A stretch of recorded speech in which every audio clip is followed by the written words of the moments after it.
Olá galera, estamos aí em mais uma semana de estudos. Nesta semana nós iremos realizar a correção das atividades passadas na semana anterior. Vamos fazer a correção nesse vídeo aula das questões teóricas, ok? A questão 23 do nosso livro didático diz que por que o trabalho realizado nos campos gravitacional e elétrico não depende da trajetória?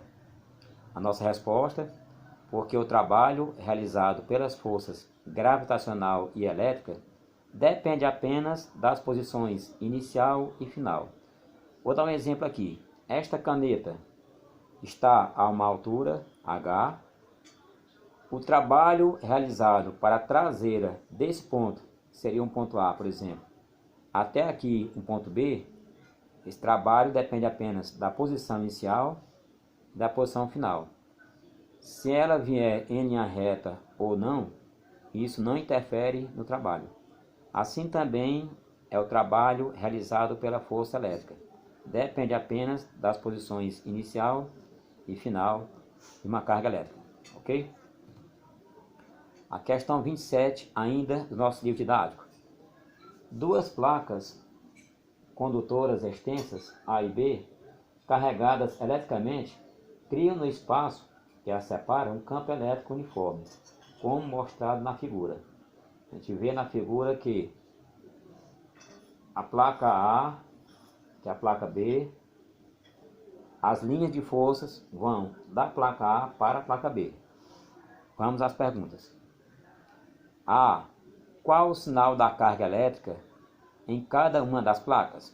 A nossa resposta: como o sentido das linhas de força é da placa A para a placa B, a placa A tem carga positiva e a placa B tem carga negativa.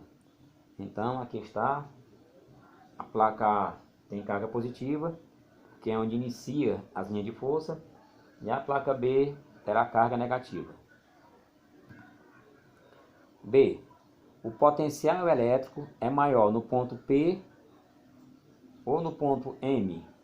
Nossa resposta: no ponto P, uma vez que o potencial elétrico diminui no sentido das forças da linha de força. Ou seja, a linha de força está no sentido de P para M, então quanto mais distante aqui da placa A, irá diminuindo o potencial elétrico.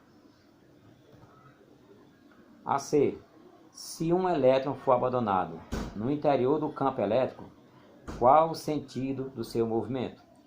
Nossa resposta: o elétron tenderá a se deslocar no sentido da placa B para a placa A, ou seja, em sentido contrário aos das linhas de força. Então, o movimento dos elétrons deverá ser no sentido oposto, contrário ao sentido das linhas de força. Como a linha de força é do ponto P para o M, ou da placa A para B, os elétrons terão movimentos contrários. Aí nós temos umas atividades extras. A questão 4 diz o seguinte: a figura mostra um objeto metálico oco, eletricamente carregado e em equilíbrio eletrostático. Em qual das regiões assinaladas a maior concentração de cargas elétricas? Temos aqui o objeto, ponto A, ponto B, ponto C, ponto D. Ele pergunta em qual região desse corpo irá acontecer a maior concentração de elétrons.